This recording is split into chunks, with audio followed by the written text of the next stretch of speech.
କେଉଁମାନେ ଏଇ ଦିମାଗୀ ନକ୍ସଲ?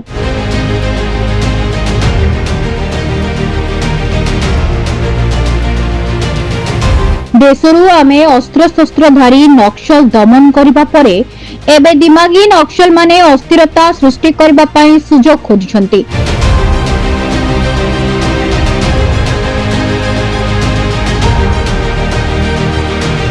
ଅଶୀତମ ସ୍ୱାଧୀନତା ଦିବସ ଅଭିଭାଷଣ ଅବସରରେ ଲାଲକିଲ୍ଲାରୁ ପ୍ରଧାନମନ୍ତ୍ରୀ ନରେନ୍ଦ୍ର ମୋଦିଙ୍କ ଏଭଳି ବକ୍ତବ୍ୟ ଶ୍ରବଣ କରି କିଛି ବିସ୍ମିତ ହେବାର ଆବଶ୍ୟକତା ନାହିଁ।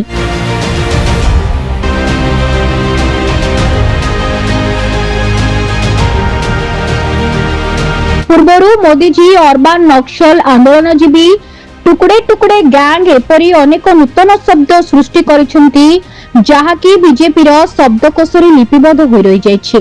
ସଂସଦର ମୌସୁମୀ ଅଧିବେଶନରୁ ଉଭୟ ପ୍ରଧାନମନ୍ତ୍ରୀ ଓ ଗୃହମନ୍ତ୍ରୀ ଗାୟବ ରହିବା ଏବଂ ଶେଷ ମୁହୂର୍ତ୍ତରେ ଆସି ବନ୍ଦେ ମାତରମ୍ ଗାନ କରିବା ହୁଏତ ବିଜେପି ସରକାରକୁ ଏକମାତ୍ର ଦେଶପ୍ରେମୀ ଓ ରାଷ୍ଟ୍ରବାଦୀ ଦଳ ରୂପରେ ଚିତ୍ରଣ କରିପାରେ।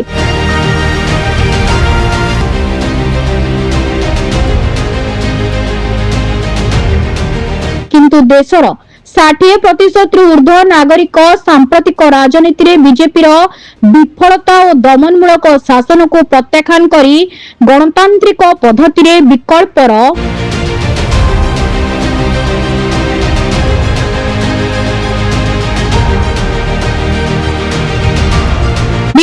ଅନୁସନ୍ଧାନ କରିବାର ରଣନୀତି ପ୍ରସ୍ତୁତି କରୁଛନ୍ତି।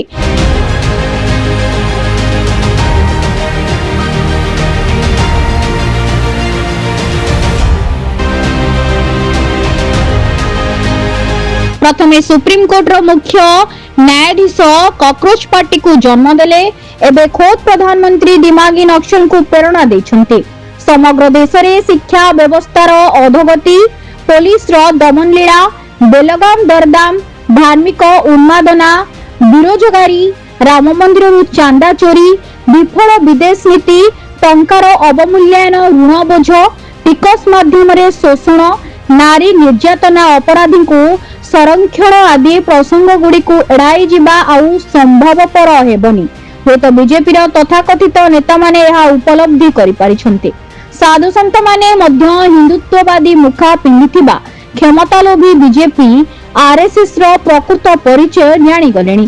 गादी चली जिबा भयरे बीजेपी नेता प्रमाद गड़िलेनी। देश रे शांतिपूर्ण आंदोलन चलीछि।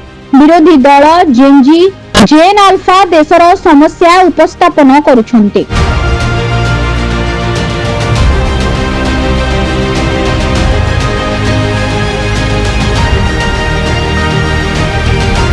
संविधान परिधि मध्यरे और गणतांत्रिक पद्धति अनुसार समस्या संपर्क में सरकार को अवगत कराइबा और जवाब मागिबा संपूर्ण न्यायसंगत। एथिरे कोनोसी द्विमत हेबार अवकाश नाही। एभली प्रतिवाद स्वर को केतेबेले अर्बान नक्सल पुणी केतेबेले दिमागी नक्सल को स्वर बोली विचार करिबा सहित जनमत को विभ्रांत करिबार कोनोसी प्रकार अपप्रयास आउ ग्रहणीय होई परिबो नाही। सरकार और सरकारी कल एहाकू बुझी जिबा उचित। मोदी लोकप्रियता हरैलेनी, गृहमंत्री पछ घुंचा देलेनी। आंदोलन करुथुबा छात्र छात्री उपरे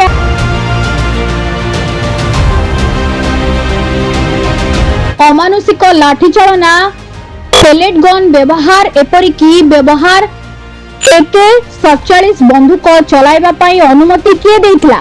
एने संसद रे विरोधी दलर नेता राहुल गांधी प्रश्नर उत्तर देबा बदले गृहमंत्री संसद रे अनुपस्थित रहिबा घटना दल मध्यरे मतामत सरकार कार्यकलाप जन आक्रोश और अशांतिर वातावरण बढ़िबारे लागिछि। जंतर मंतर आरंभ आंदोलन सारा भारत वर्ष रे एक क्रांतिकारी अभिमुख्य ग्रहण करिछि। विरोधी दलगुडी को यह अधिक मजबूत और संगठित करिबारे सहायक हेबो बोली कुआ जायछि। एभली परिस्थिति रे प्रधानमंत्री दिमागी नक्सल शब्द व्यवहार करिबा शिक्षित बुद्धिजीवी समाज प्रति एक आह्वान बोली मने करा जाउछि। आगामी दिन में देशर परिस्थिति कौन हेबो से नहीं सरकार गंभीरतार सहित अनुशीलन करने परिवर्ते आपेक्षमूलक शब्द व्यवहार करी परिस्थिति को अधिक जटिल करुथुबा दुर्भाग्यजनक बोली कहा जाई पारे। वरिष्ठ पत्रकार ब्रजरंजन दास को दृष्टिकोण ब्यूरो रिपोर्ट प्रयास ओडिशा न्यूज।